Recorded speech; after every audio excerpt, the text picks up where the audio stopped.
This is Kendall Lake. You can see it over there, all the way over there. It's really like an oversized pond. It was dug out during the Great Depression. Building over there, there are restrooms. Also should mention that there is no shortage of parking here. Plenty of it. Let's take a walk to the lake. So over here at the very right front of the lake, you will certainly find plenty of bluegill here.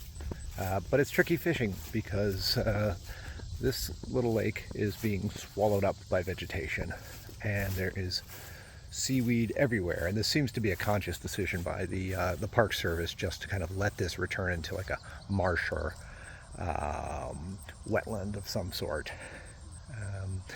I did just see a bass out there.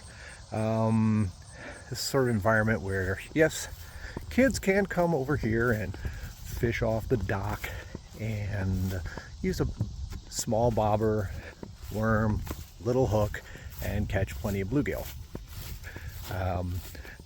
It is not a place where you're going to come and throw exotic bass lures for the most part, because so much of the lake is just swallowed up by weeds.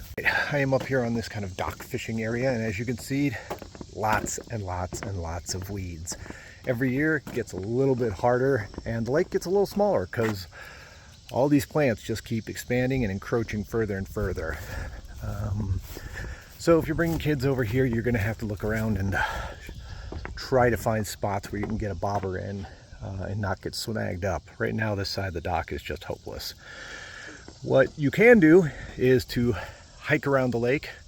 You do that from the top of the parking lot, or you can go over up through those pines and hike around the lake and go to the sides of the lake where you see a lot less weeds. There kids can also comfortably fish. It's not as great as it used to be, 20, 30 years ago.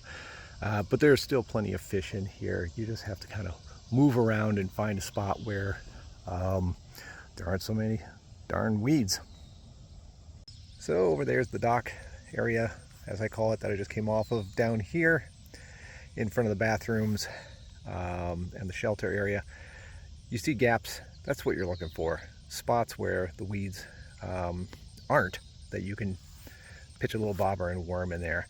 It is the case that you can bring a kayak down here, as long as you're willing to slog through the slime in the course of launching it, and you can paddle around out there, and you'll probably fish pretty well out there. There are a lot of big bass still in this lake, so far as I can tell.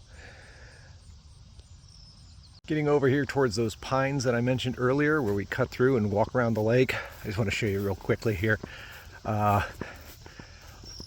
You can see the future of this lake pretty much right over here, which is this place is just being absolutely swallowed up by vegetation. How many more years can you fish out here? Who knows? It's 2025, but I guess come 2035, maybe 10 years from now, there won't be a whole lot of room to fish. I should also mention that, for you experienced bass fishermen, you want to come out here and throw a rubber frog lure, go for it. Because there are definitely big bass who are lurking under all this sea slime and in between the lily pads and all this other vegetation. And, I have seen it work. My brother-in-law, he was chucking a frog just last summer, and bam, got a nice bass. All right, into the woods I go. All right, I just came down this path and partway around the lake. Just wanted to briefly mention that over here there's this little pond. Again, it's basically been completely swallowed up by vegetation, which is too bad because it held some massive pumpkin seed panfish, but now even with a fly rod it's just not fishable. A little further along through the woods you can see this little creek that goes under the path and comes out here and feeds the lake. Not unusual to see minnows hanging around here. It's like where the little guys hang out before they get brave enough to go to the lake.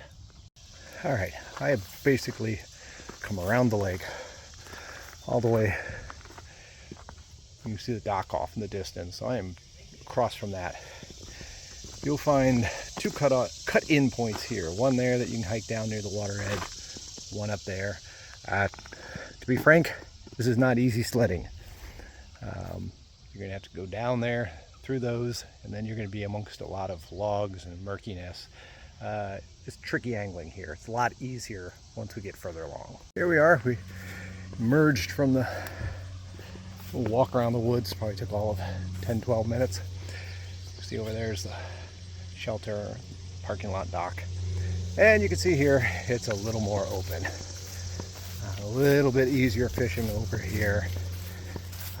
Honestly, if you're coming over here with the kids, probably best just to go directly as part of the lake after doing just a short bit of hunting and pecking on the other side, because this is where you've got more space. You will see up here lots of kind of natural growth there. You can bushwhack through there, but you probably want to make sure you have your bug spray on. Who knows if there are ticks hiding in there, and you know, I'm always wearing my big rubber boots just because. Okay, wanted to show you this edge of the lake has got this trail. It's an earth dam, and over here you can see where there's a big old drain, and water does run off through that, so they monitor the size of the lake, keep it a certain side, and it's water trickles out down there and runs into that stream. Are there fish down there? Yeah, occasionally you'll find some little bluegill down there, but it's generally pretty shallow. I'm talking 6-8 inches, unless you got a fly rod and some very small small flies. This is probably not going to be a place you want to go. We had rain on and off over the last couple of days, and it's still only about 6 inches down there. Now, the go-to place, I think, in my experience for catching fish is this corner up here that we are approaching. You can get around those reeds.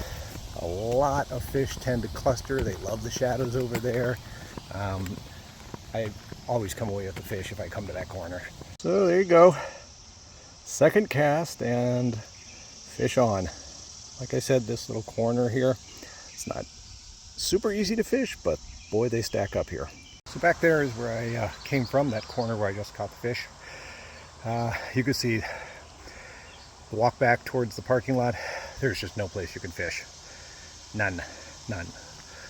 Kendall Lake over here is basically gone.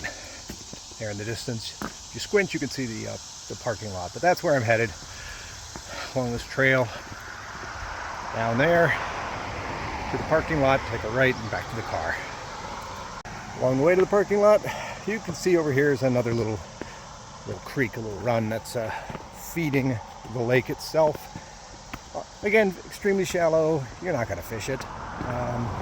You sometimes see fingerling bass in there and wee baby bluegills. Yes, you will. But let them be. This is where they do their growing before they go out into the lake.